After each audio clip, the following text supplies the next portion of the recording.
የማያልቅበት ልዑል አምላካችን ቅዱስ እግዚአብሔር ከምድር መሰረት እስከ ጽርሐ አርያም ድረስ ገናና ስሙ ለዘላለም የከበረና የተመሰገነ ይሁንልን። የተከበሩ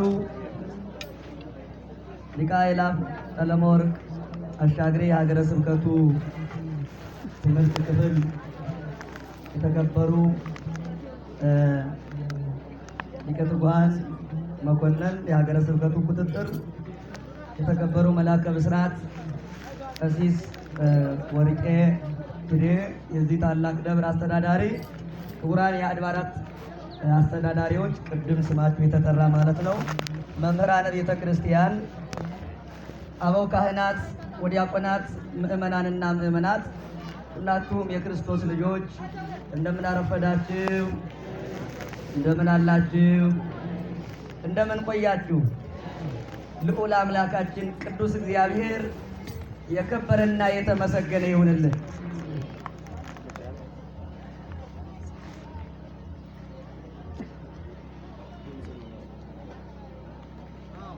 ወዘይሰምዖ ለእግዚአብሔር ይዓርፋ ለእሙ። ቃለ እግዚአብሔርን የሚሰማ ልጅ እናቱን ያሳርፋታል።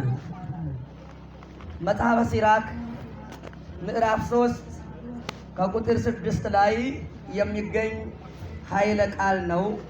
ሁላችሁም ትናገሩታላችሁ። ቃለ እግዚአብሔርን የሚሰማ ልጅ እስቲ በሉ እናቱን ያሳርፋታል። ማንን ያሳርፋታል? እናቱን የሚያሳርፍ ልጅ ቃለ እግዚአብሔር ሰሚ። ዛሬ የምንማረው በዚህ ርዕስ ይሆናል። እግዚአብሔር ሁላችንም ያስተምረን።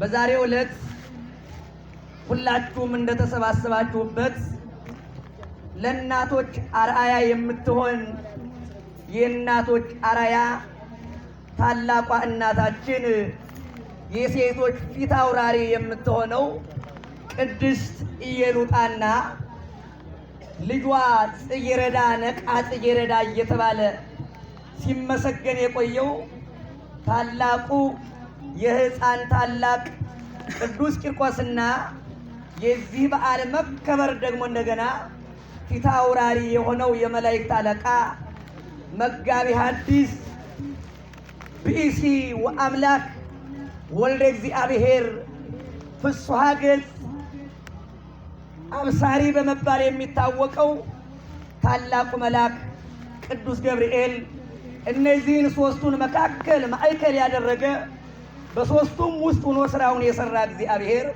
በዚህ ዕለት ይከብራሉ።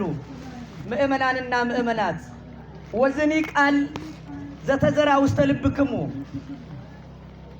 ይህ የእግዚአብሔር ቃል በልቡናችሁ የሚዘራው ቃለ እግዚአብሔር ዘይክል አድኅኖተ አለ ነፍስክሙ። ቅዱስ ያዕቆብ ነው ሐዋርያ እንዲህ የሚለው ምዕራፍ 1 ላይ እናንተ ምእመናን ሆይ ይህ በእናንተ ልቡና ላይ የሚዘራው የቃለ እግዚአብሔር ዘር ከንቱ ዘር እንዳይመስላችሁ። ዘይክል አድኅኖተ አለ ነፍስክሙ፣ ነፍሳችሁን ማዳን የሚቻለው የነፍስ መድኃኒት ነው ካለ በኋላ ወኩሉ ዘይሰምዖ ለዚህ ቃል፣ ይህንን ቃለ እግዚአብሔር የእግዚአብሔርን ቃል ቅድም ዜማውን፣ አሁን ስብከቱን፣ ኋላ ቅዳሴውን፣ ትናንት ዋይ ዜማውን፣ ሌሊት ማህሌቱን፣ ቅድም መዝሙሩን የሚሰማ ክርስቲያን እርሱ ጥበበኛ ነው። እርሱ ምንድን ነው? ሰምቶ የሚሰራው እርሱ ጥበበኛ ነው። ነገር ግን የእግዚአብሔርን ቃል ይህንን ሰምቶ የማይሰራው ሰው ቢኖር ይመስል ከመ ብእሲ ዘይሬይ ገጾ በመጽሔት መልኩን በመስታወት የሚያይ ሰውን ይመስላል። በምን የሚያይ እስቲ ንገሩኝ? መልኩን በምን የሚያይ? መልኩን በመስታወት የሚያይ እንዲያው አምር ይሆን አላምር ይሆን? ቀይ ነኝ ወይስ ጥቁር ነኝ? ንጹህ ነኝ ወይስ ዝርክርክ ነኝ ብሎ መልኩን በመስታወት የሚያይ ሰውን ይመስላል ተምሮ የማይሰራ። ነገር ግን ካየ በኋላ መልኩን ካየ በኋላ ያየው መልኩን ረስቶ እንደገና መስታወት ፍለጋ ወደ ጓዳ የሚገባ ሰውን ይመስላል ይላል። እየሰማችሁ ነው? የረሳ ማንን ነው አሁን ይሄ ሰው? እስቲ ራሱን በሉ። ማንን ነው የረሳ?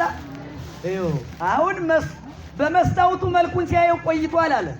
አሁን እየሰማ ነው፣ አሁን እያዳመጠ ነው።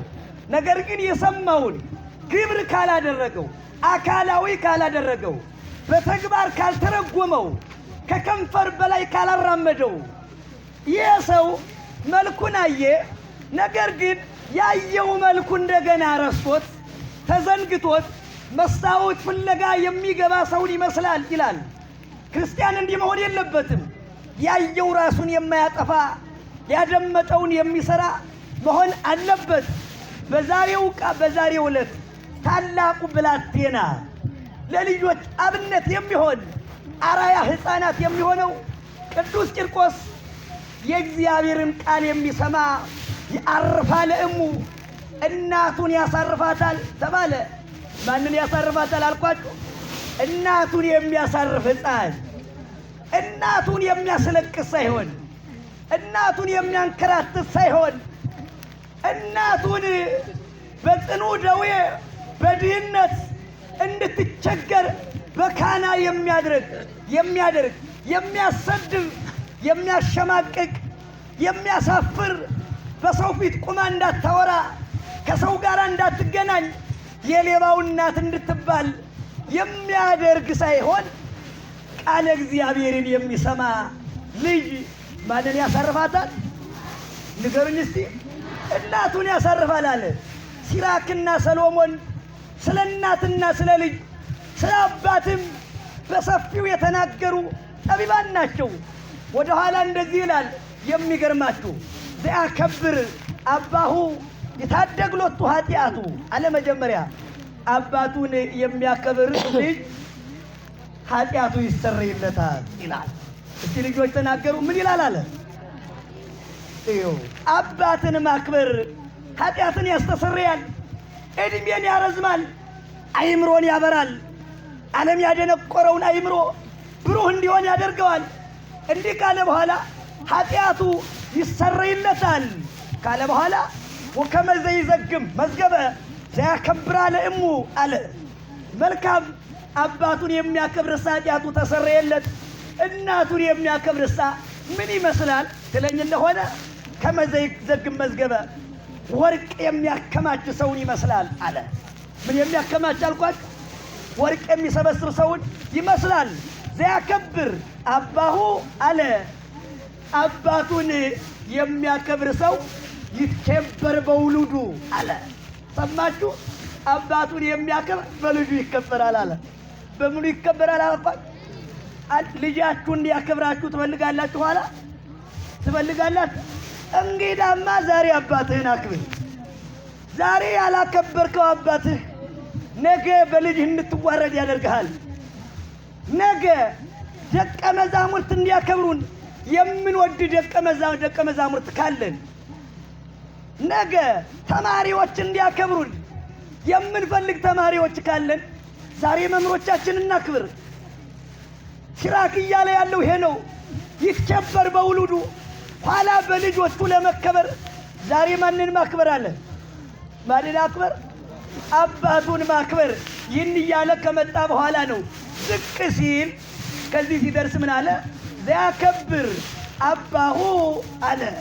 አባቱን የሚያከብር ሰው ይሰምዖ ጸሎቶ፣ እግዚአብሔር ልመናውን ይሰማዋል። ምን ይለዋል? ጸሎቱ ይሰማል፣ ኋላም ይከበራል አለና ቃለ እግዚአብሔርን የሚሰማ ልጅ ግን እናቱን ያሳርፋታል አለ።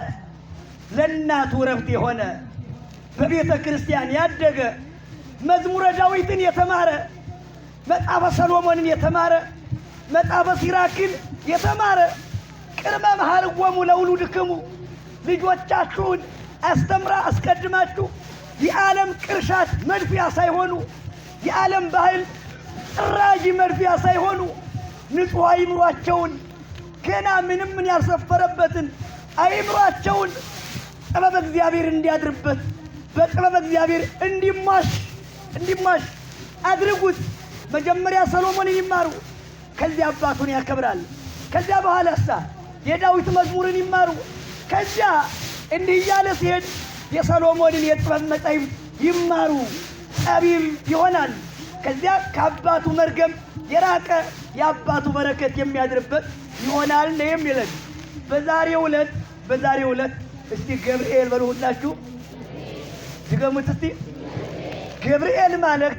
ገብርኤል ማለት ብእሲው አምላክ ማለት ነው። ምን ማለት አልኳችሁ? ተናገሩ። ብእሲ ወአምላክ ማለት ነው። ብእሲ ወአምላክ ማለት ደግሞ ሰው የሆነ አምላክ ማለት ነው። የገብርኤል ስሙ ስጋዌን የሚያስተረጉም ነው። ገብርኤል ማለት ሰው የሆነ አምላክ ማለት ነው። አንድም ገብርኤል ማለት ሰውም አምላክም ማለት ነው። ምንም ማለት አልኳችሁ? ሰውም አምላክም ማለት ነው። በገብርኤል ስም የሚጠራው ማን ነው ካላችሁ እግዚአብሔር ነው። ሚካኤል ባልን ጊዜ ሚካኤል ማለት መኑ ከማከ ልዑል ማለት ነው። ኤል የምንለው ስም እግዚአብሔር ነው። ጌታ ሆይ ልዑል ሆይ መኑ ከማከ ማን እንዳንተ ማለት ነው። ሲበሉላችሁ ገብርኤል ስንል ደግሞ ሰው የሆነ አምላክ። አንድም ገብርኤል ቢል ወልደ እግዚአብሔር፣ ገብርኤል ማለት የእግዚአብሔር ልጅ ማለት ነው ይለዋል። ገብርኤል ማለት የማን ልጅ አልኳት? የእግዚአብሔር ልጅ። ሁላችሁም ይህንን ያዙ። አንደኛ ሰው የሆነ አምላክ፣ ሁለተኛ ሰውም አምላክም እስቲ በሉ። ሶስተኛ የእግዚአብሔር ልጅ እስቲ በሉ። የእግዚአብሔር ልጅ የሚገርም መልአክ ነው ይሄ መልአክ ለሰው ልጅ። እንዴት ቅዱስ ገብርኤል በጣም በሰፊው አልወስዳችሁም ከተሰጠኝ ሰዓት አንጻር። ይሄ ታላቅ መልአክ የ40 አለቃ ነው። 10 አለቆች አሉ፣ 100 ነገድ አለ በመላእክት ማለት ነው። ከ10 አለቆች አንዱ ቅዱስ ሚካኤል የኃይላት አለቃ ነው። ቅዱስ ገብርኤል ደግሞ 40 የተባሉት ነገድ አለቃ ነው። ይህ መልአክ ቅዱስ ገብርኤል ወደ ኋላ ስንመለስ በመላእክት ከተማ መካከል ዲያብሎስ ምንፍቅና ዘርቶ ሳለ የተሸበረውን ማህበር ያጽናና ታላቅ ሰባኪ ነው። የመጀመሪያው ሰባኪ እየሰማችሁ ነው። ይሄ መልአክ ነው። ኋላ ደግሞ ዝቅ ሲል የሶምሶንን እናት መጥቶ ያበሰራት ይሄ መልአክ ነው። እንዲህ ሲቀጥል ደግሞ እንደገና ታላቁ መጥምቀ መለኮት ቅዱስ ዮሐንስ እንዲጸነስ እንዲወለድ በቤተ መቅደስ መጥቶ ለዘካርያስ ያበሰረው መልአክ ቅዱስ ገብርኤል አትሉ? ማን ነው እርሱ? ከእሳት የተጣሉ 3ቱን ሕፃናት ያዳነ ማን ነው? ቅዱስ ገብርኤል። ስለዚህ ምን ይባላል መሰላችሁ? ጸዋሪ ዜና ይባላል። ጸዋሪ ዜና ሲበሉ ጸዋሪ ዜና ማለት ምን ማለት ነው? ደስታ ተሸካሚ ማለት ነው። ምን ተሸካሚ? ደስታ ተሸካሚ። ለኤልሳቤጥ ደስታዋን ያመጣል። መካን ለተባለችው ለድንግል ማርያም ለዚህ ዓለም ትልቅ ደስታ የ5500 ሐዘን ሰቆቃ፣ ያ ሰቆቃ ከእርሱ በመጣ ድምፅ ነው የራቀ። ምን ነበር የሚለው? ተፈሲ ፍሲት ደስተኛይቱ ሆይ እስቲ በሉላችሁ፣ ደስ ይበልሽ። ድገሙላችሁ። ምን ይቶ ያለ? አሁን ይገርማችኋል ምእመናን፣ በዘመነ ብሉይ ደስታ አልነበረም። በኦሪት ደስታ አልነበረም። የሐዘን ዘመን ናት ኦሪት፣ የጨለማ ዘመን ናት ኦሪት። ነገር ግን በጨለማው ዘመን መልአከ ብርሃን፣ የብርሃኑ መልአክ ቅዱስ ገብርኤል ለዚህ ምድር አንድ ደስታ ይዞ መጣ። እግዚአብሔር ዓለሙን ሊያድን ሲል 2 አካላትን አዘጋጀ። አንዱ ከወደ ሰማይ መላእክትን ወክሎ የመጣ ማን ነው? ቅዱስ ገብርኤል ከወደ ምድር አንዲት ሰውን የወከለች ተመረጠች። ሁለቱ ሲታረቁ ከምድር አንዲት ሴት ከሰማይ አንድ መልአክ። ከሰማይ አንድ መልአክ ማን ነው? ከምድር አንዲት ሴት ማን ናት? አያችሁ፣ በመጀመሪያ በአንዲት ሴት ነበረ የሞት ነው። በአንዲቷ ሴት በሔዋን ማለት ነው። በሁለተኛዋ ሴት በድንግል ማርያም ደግሞ ሊያድነን ፈለገ። በመጀመሪያው መልአክ በዲያብሎስ ሞት መጣ። በማን ሞት መጣ አልኳችሁ? የመጀመሪያው መልአክ የሚባለው ዲያብሎስ ነው። የመጀመሪያው መልአክ የሞት ሰባኪ ይባላል። የሞት ሰባኪ ሔዋንን የሰበካት ውሸቱን ነው። ብትበሉ አምላክ ትሆናላችሁ ያላት ያ ዲያብሎስ ሌባ ያደረጋቸው አዳምና ሔዋንን የአምላክነት ፍቅርን እንዲጥሱ ያደረጋቸው ዲያብሎስ ሔዋንን ሲነግራት ሔዋን ዲያብሎስን ሰማችና ይላል ቅዱስ ዮሐንስ አፈወርቅ፣ ሔዋን የመጀመሪያይቱ ሴት ዲያብሎስን ሰምታ የሞት ምክንያት ቃየልን ጸነሰች ይላል። ማንን ሰምታ አልኳችሁ? ማንን ጸነሰች? እየሰማችሁ ነው እህቶች? ሔዋን ዲያብሎስን ሰምታ የሞት መጀመሪያ የሞት ምክንያት ቃየልን ጸነሰች። ሁለተኛይቱ ሔዋን ድንግል ማርያም ግን ማንን ሰማች? ሁለተኛው መልአክ ቅዱስ ገብርኤልን ሰማች። ያኛው መልአክ የሞት ሰባኪ ሆነ፣ ይሄኛው መልአክ የሕይወት ሰባኪ ሆነ። ያኛው መልአክ የሰበካት ሴት ይላል ሃይማኖተ አበው ምዕራፍ 66 ላይ ያኛው መልአክ የሰበካት ሴት ሞትን ጸንሳ ሞትን ወለደች። ይሄኛው መልአክ የሰበካት ሴት ድንግል ማርያም የሕይወት እናት ሆነች። ሔዋንሰ ኢኮነቶ ማህየዊተ አላ ኮነቶ ቀታሊተ። ሔዋን ስሟ ሔዋን ነው፣ ትርጓሜውም የሕያዋን እናት ማለት ነው። ነገር ግን እንደ ስሟ አልተገኘችም። እንዳሁኑ ሰው ማለት ነው። እንዳሁኑ ሰው ሰሎሞን ይባላል፣ ጥበብ የለውም። እየሰማችሁ ነው። ዳዊት ይባላል፣ መዝሙር አይደግምም። ኤፍሬም ይባላል፣ ውዳሴ ማርያም አልተማረም። ያሬድ ይባላል፣ አያዜምም፣ ዜማ አያውቅም። ማርያም ትባላለች፣ ንጽሕና የላትም። አርሴማ ትባላለች፣ ክብር የላትም። እንዲህ ዝም ብሎ ጸዋሪ ስም ባይቲቱ ይላል። ስም ተሸካሚ ብቻ እስቲ በሉ ሁላችሁ።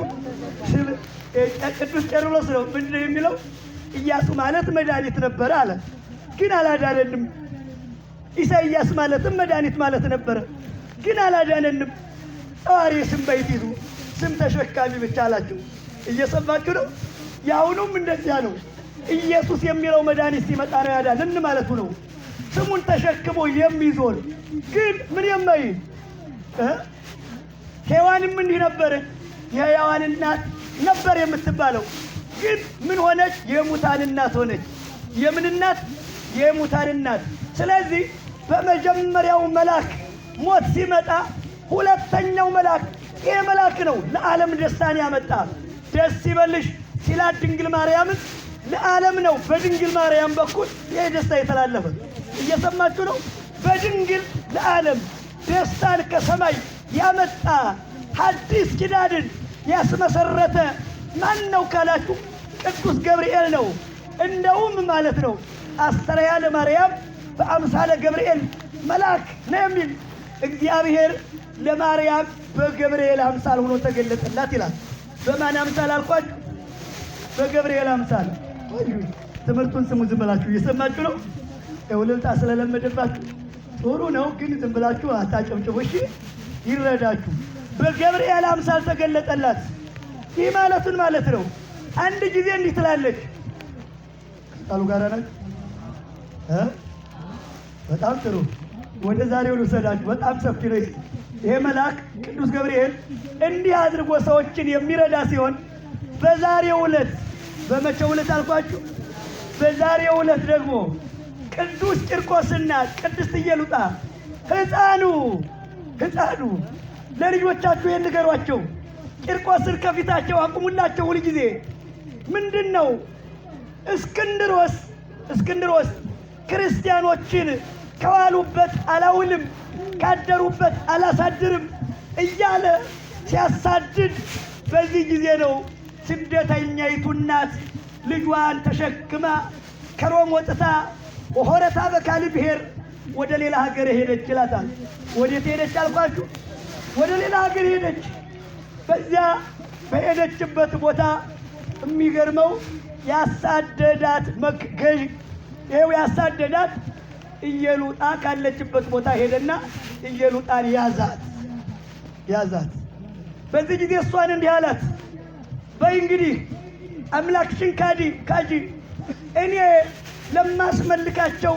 ለማመልካቸው ጣዖታት ስገጂ አለና በመኳንንት በመሳፍንት በቀኛዝማቾችና በግራዝማቾች በገዦች መካከል ልዑል አምላኳን እንድትክድ ለጣዖቱ እንድትሰግድ ሴቲቱን ጠየቃት። ሴቲቱ ግን እንዳሁኑ ሴት እንዲህ በዋዛ የምትፈታ አይደለች። እንዲህ በዋዛ እንዳሁኑ ቆነጃጅት እየሰማችሁ ነው። የአሁኑን እህቶች ተመልከቱ ምእመናን እህቶች አድምጡ። ይኸው ስንት ሴቶች ናቸው ማተባቸውን እየቆረጡ አረብ የተሻገሩ? ስንት ናቸው ኦርቶዶክሳዊነታቸውን እየለወጡ እስራኤላዊ ባል ማግባት አለብኝ እያሉ እስራኤልና እኛ ምን አገናኝቶን በሃይማኖት? እስራኤል ዘነብስ ከሆነ እሰየው። በቅርስት ይህን ቀበሌ ተመልከቱ። ከዚህ ጀምሮ እስከ 18 ከ18 እስከ ልደታ ከልደታ እስከ ቃ የአካባቢ ብዙ እስራኤላውያን አሉበት። እስራኤል ዘነብ ጥሙቃን ከሆኑ የተጠመቀ ከሆነ ይቻላል። ኢየሩሳሌምም አሉ፣ ሐዋርያትም እነሱ ናቸው። ነገር ግን ማተብ አስበጥሶ የሚወስድ ወንድ እያገባሽ ይሄድ እንዳትከስሪ ልናስተውል ይገባል። በየቤቱ ይጠና። እስቲ አሁን የአካባቢ ይጠና። እሱ የሚሄደው ቤተ እስራኤል ነው። እሱ የሚሄደው የት ነው? እዚህ ያላቸው የራሳቸው ትምህርት ቤት። የሚገርመው ማለት ነው የሚገርመው አንድ ወንድም አጫውቶኛል። ባለፈው ከዚያ ገንዘብ ይሰጣል፣ በየወሩ ይሰጣቸዋል። ልንቀበል ስንሄድ አለች አንዲት እሙሃይ ቆቧን ውልቅ አድርገው አለ። ብዙ እንዲያ ነው የሚያደርግ። መነኮሳት ትሄዳላችሁ ይሰማል። ከዚያ ሲደርሱ ምንድን መሰላችሁ የሚያደርጉት? ቆባቸውን አውልቀው በዚህ በጉያቸው ይይዙና ከውስጥ ይገባሉ አሉ። ይታውቁታላችሁ። ይሄ በጣም የተገለጠ ነው። ይሄ ስውር ኢንፎርሜሽን አይደለም። ቆባቸውን አውልቀው ብር ተቀብለው ሲወጡ እንደገና ቆባቸውን ደፍተው ይመጣሉ ወደ ቤታቸው። የአይነት ክርስትና አለ። በሆድ ክርስቶስን ትለውጡት። ራሱን ለሰጠን ክርስቶስን በድቃቂ ሳንቲም በላቂ ልብስ ክርስቶስ በዶቄት ይለወጣል። እናንተ ክርስቶስ በዳቦ ይለወጣል። አካሉን የሰጠ ክርስቶስ፣ ደሙን የሰጠ ክርስቶስ ልብስ ቀዶ እኮ አይደለም የሰጠ፣ ራሱ ነው ልብስ የሆነ። ምግብ እኮ ተራ ምግብ አይደለም ስንዴ ባቄላ የሰጠ፣ ራሱን ነው ምግብ ያደረገ።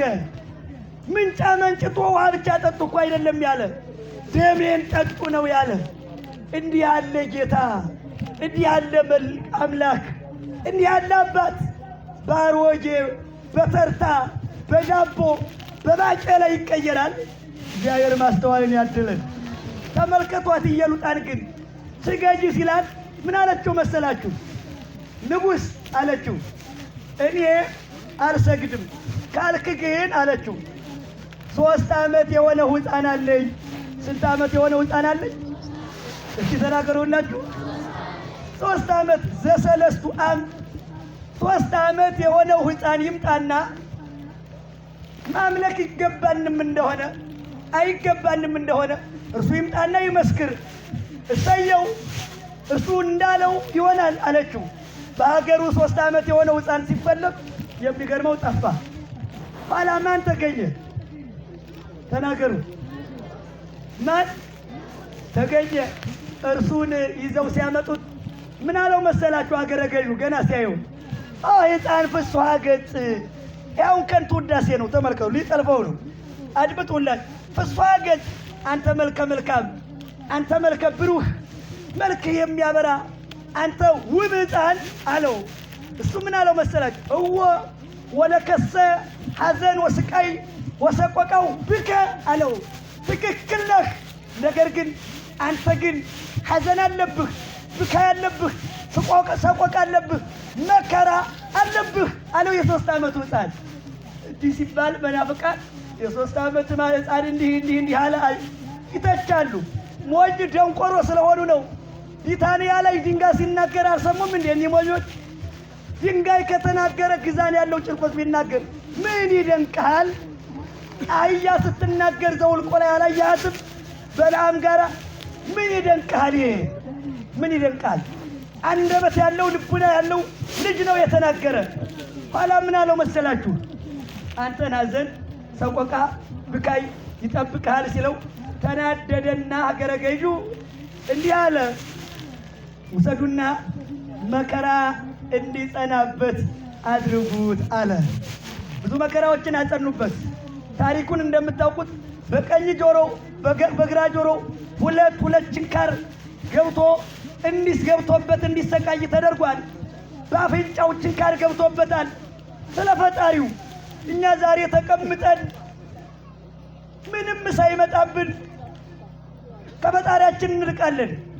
ቅዱሳን ግን የና ሃይማኖት አይን ገብረው ጆሮ ገብረው አንገት ሰጠው እጅ ተቆርጦ እግር ተቆርጦ ሰውነታቸው ተፈጭቶ እንደዚህ ብለው ነው ከዚህ ያደረሱት። አልጋ በአልጋ የመጣ ሃይማኖት የለንም። እያዳመጣችሁ ነው። ይኸው ሕፃኑ እንኳን ይሄን ሁሉ መከራ ጸኑበት።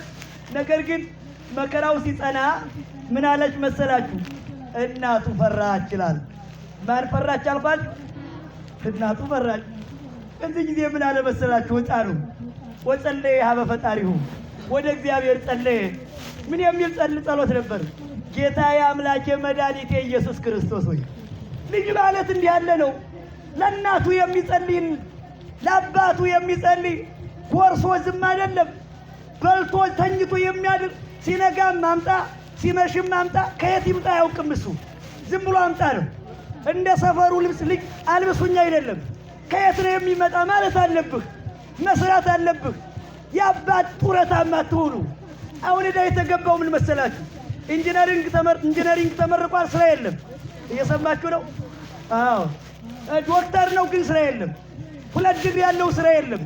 ይሄ ሰው እንደገና አባቱን በሚጦርበት ሰዓት የአባቱ ጡረታ ሆኖ ይቀመጣል። ይሄ ለምንድን ነው የሆነ ከተባለ ሰነፍ ስለሆነ ነው። ጫማ ቶለውልም ወርደህ ጣውላ ቤት ገብተህ አትሰራም። ብረታ ብረት ገብተህ አትሰራም። ክርስቲያንን ሰነፍ ለምን ታሰኛለህ? ገብተህ ለምን ዝቅ ብለህ አትሰራም? ይሄ ሰነፍነት ነው፣ ሆዳምነት ነው። ደካማዋ እናት መንገድ እየጠረገች የምታመጣልን እየበላህ አንተው ቁጭ እኮ ሆዳም ስለሆንክ ነው።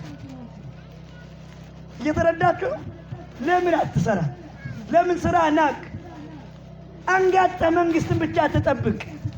ኦርቶዶክሳዊ ማለት ሰነፍ አይደለም፣ ታታሪ፣ ትጉህ፣ ሰሪ፣ ጣሪ፣ ጋሪ፣ ተራማጅ ነው የአባቶቻችን ኦርቶዶክሳዊነት። ተጎልቶ አምጡ የሚል ስራ ጠፋ ብሎ የሚጮህ አይደለም። ልናስተውል ይገባል። እግዚአብሔር ማስተዋልን ያድለን። ከዚህ በኋላ ኢየሉጣን ለእናት ከእግዚአብሔር ከለመነላት በኋላ እናቱን እግዚአብሔር ሰማያትን ከፈተና ሰማይታትን አሳያት። እነማንን አሳያት?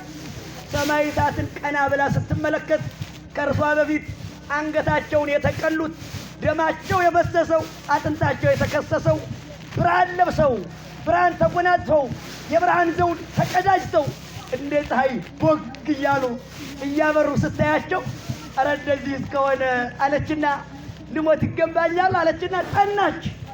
እንደው ምን አለ መሰላችሁ? ይቤላ ሕፃን ለእሙ ይላል ቅዱስ ያሬድ። ሕፃኑ እናቱን እንዲህ አላት። እንዴት አላት? ጥብኢቼም ንፈጽም ገድለነ አላት። እናቴ ሆይ እስቲ በሉ ሁላችሁ ገድላችን እንፈጽም ዘንድ ጨክኝ። እስቲ በሉ ምን በያለ? ጨካኝ ማድረግ። እየሰማችሁ ነው? ጨካኝ ክርስቲያን ጨካኝ መሆን አለበት። ጨካኝነቱ ግን በምን ላይ መሰለ? እየሰማችሁ ነው? ጨካኝ በራሱ ላይ የሚጨክን ሲርበው አረ ልብላ የሚል ሳይሆን አይ መቆየት አለብህ የሚል ሊሰጥ ሲል ሲሳሳ የለም መስጠት አለብህ። ጨካኝ የሚሆን ጥቡዕ ልቡን ሕፃን ይለዋል። እንደውም የሕፃን ልቡ ጨካኝ ነው። እስቲ በሉ ምን አይነት ሕፃን ነው እናንተ? ጨካኝ እሳት እያየ የማይፈራ ሰይፍ እያየ የማይፈራ ችንካር እያየ የማይፈራ ምን አይነት ልብ ቢሆን ነው የሕፃኑ ልብ? ምን አይነት ልብ ቢሆን ነው? አዛይ ቢሃዘ የማን ወሰአባ ቅድመ መኮንን እየሰማችሁ ነው። የእናቱን ቀኝ እጇን ሄደና ያዛት ይላል ቅዱስ ያሬድ። ምኗን ያዛት? እጇን ያዘና ነይ እየሳበ እኮ ነው። ወሰአባ እየጎተተ ነይ እንሂድ ይላታል። ወዴት? ነይ እንሂድና መከራውን እንቀበል።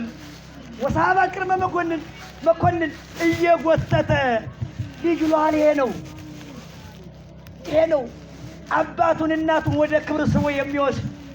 እንደዚያ ነው። ወደ ኃጢአት ጎትቶ የሚወስድ አይደለም።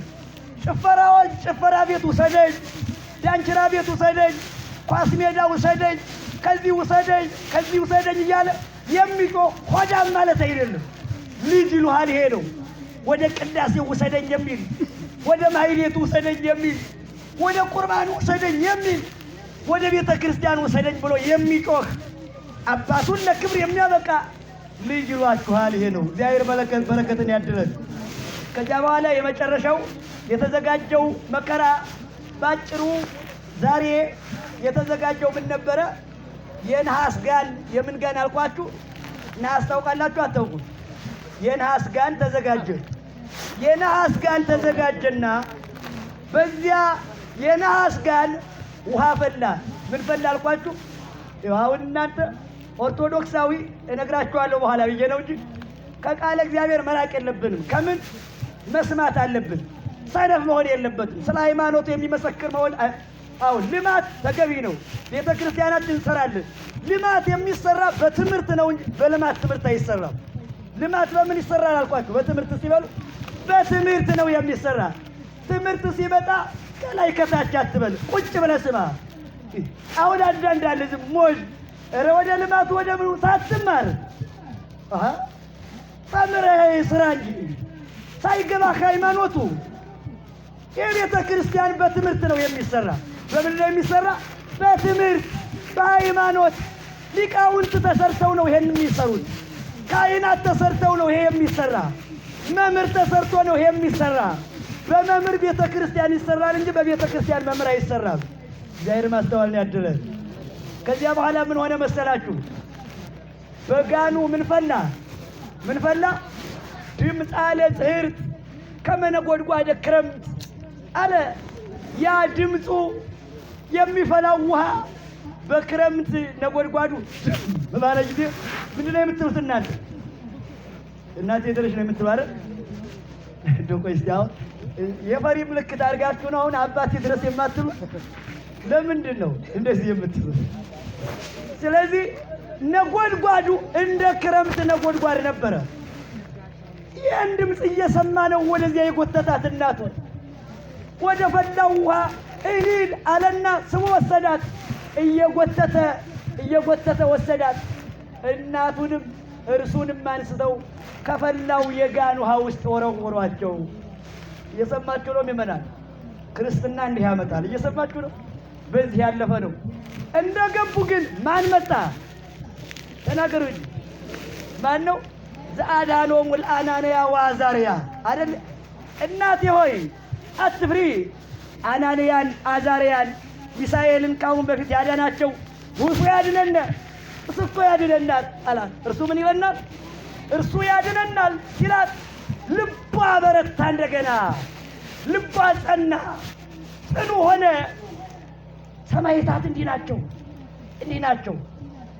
በዚያ ውስጥ በውሃው ውስጥ ሆነው ማየ ሕይወት ክርስቶስን ያዩታል። ከውሃ ሲወረወሩ ይላል። እየሰማችሁ ነው ምእመናን? ቄርሎስ ዘኢየሩሳሌም የተባለ ሊቅ ሰማዕታት ከውሃ ሲወረወሩ፣ ከምን ሲወረወሩ? እነርሱ ወደ ውሃ ሲጥሏቸው፣ ነገር ግን በውሃ ውስጥ ነቃ ፈልፈለ ማየ የሕይወት ምንጭ የሆነው ክርስቶስ ይታያቸዋል ይላል። በውሃ ውስጥ ማንን ያዩታል? ባሕር ላይ ጣልናቸው ብለው ሲወረውሯቸው፣ በውሃ ውስጥ ግን የሕይወት መጠጥ ክርስቶስ ይታያቸዋል። ስለዚህ አለ የሕይወት ውሃ መጠጥ ክርስቶስ ሲታያቸው እርሱን ለማግኘት ብለው ዘለው ከውሃው ይገቡበታል ይላሉ። የኛው አይታያቸውም። እየሰማችሁ ነው? ስለዚህ ይሄ እሳት ሲወረውሯቸው ደግሞ አለ ከእሳት ሲጥሏቸው እሳተ ሕይወት ክርስቶስ ይታያቸዋል። ከእሳት ሲጥሏቸው የሕይወት እሳት ክርስቶስ በእሳቱ ውስጥ ይታያቸዋል። ክርስቶስን ለመጨበጥ ብለው ይሄኛውን እሳት ይዘነፉታል። ታዲያ እንዲህ እያሉ ነው። በድንጋይ ሲወግሯቸው ደግሞ እንደገና ዘውቱ ምን ዘረ ዳንኤል ነብይ አለው። ዳንኤል ያየው የሕይወት ድንጋይ እየተባለ ክርስቶስ በድንጋይ ውስጥ ይታያቸዋል። እስጢፋኖስን በድንጋይ ውግር አደረጉት። በድንጋይ እየመቱት እሱ ምን አለ? አረ ሪኩ ሰማይ ርህወ ሰማይ ተከፍቶ አየሁኝ እንደ ይነብር ወልድ በየማኑ። ከዚህ በድንጋይ ይወግሩታል። ቀና ሲል ግን የሕይወት ድንጋይ ክርስቶስ በአባቱ ቀኝ ተቀምጦ ይታየዋል። እንዲህ ነበሩ ሰማዕታት። በእሳት ውስጥ እሳተ ሕይወትን፣ በድንጋይ ውስጥ እብነ ሕይወትን፣ በውሃ ውስጥ ማየ ሕይወትን፣ በመከራ ውስጥ ክርስቶስን ያዩት ነበረ። ለዚያ ነው ከፈላው ውሃ ሲጥሏቸው ክርስቶስን እየሰሙ ሳይሰማቸው ዘለው ገቡ። መላእክት ከጊዜ ውጭ ናቸው፣ ከሰዓታት ውጭ ስለሆኑ ከመቅጽበት ቂርቆስና ኢየሉጣ ከውሃው ሲጣሉ ቀድሞ ገብርኤል ደረሰ። ማን ደረሰ አልኳችሁ? ከተፍዳ ገብርኤል ከሰማይ አንስቶ ከምድር ለመድረስ ስንት ሴኮንድ ይፈጅበታል? ተናገሩ እስቲ። ሲለው ገምቱ። መቼም እናንተ ጎበዝ ናችሁ። ስንት ሴኮንድ? ስንት ከሴኮንድ ውጭ እስቲ በሉ። ሴኮንድ ብትሉት ማይክሮ ሰከንድ ብትሉ ናኖ ሰከንድ ብትሉ የትኛውም ሴኮንድ ገብርኤል ከሴኮንድ ውጭ ነው። ከምን ውጭ ነው አልኳት? ከጊዜ ውጭ ነው የሚያድነው። ስለዚህ ከዚህ እስከ አሜሪካ፣ ከአሜሪካ እስከዚህ፣ ከሰማይ እስከ ምድር፣ ከምድር እስከ ሰማይ ለመድረስ እንዴት ይላል ሞል ገብርኤል ከጊዜ ውጭ ነው። መላእክት ከሰዓታት ከጊዜያት ከሴኮንድ ውጭ ነው የሚሰሩት። ከተፋለና ቀድሞ ቀለማቸዋ። ከዚያ በኋላ እየሰማችሁ ነው። እናቱና ቅድስት ኢየሉጣ መከራውን ተቀብለው በጥር እንደምታውቁት መከራ ተቀብለው የረፍት ቀናቸው ነው ዛሬ። እንደዚህ መከራ የተቀበሉበት ቀን ለኛ ጽናት እንድትሆን እናታችንም ልጇም የሃይማኖት መሰረቱ ነው። ሃይማኖታችን እናቶች እንዲህ እሷን እንዲመስሉ ልጆችም ቅዱስ ቂርቆስን እንዲመስሉ አርአያ የሆኑበት ቀን ነው። በረከታቸውን ያድለን። እናቱን ቃለ እግዚአብሔርን የሚሰማ ልጅ ምን ይላል?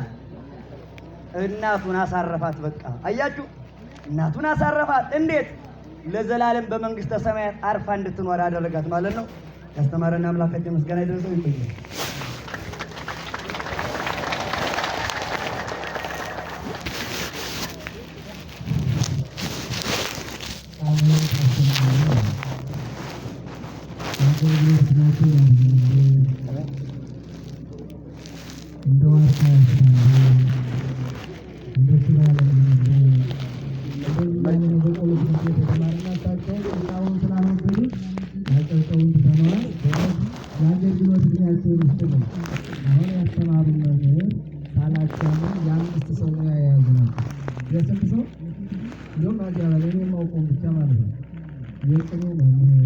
የአቋቋም መምህር፣ የሐዲሳት መምህር፣ የብሉያት መምህር፣ አሁን ራሱ ደግሞ ሊቃውንት እየተማሩ ነው።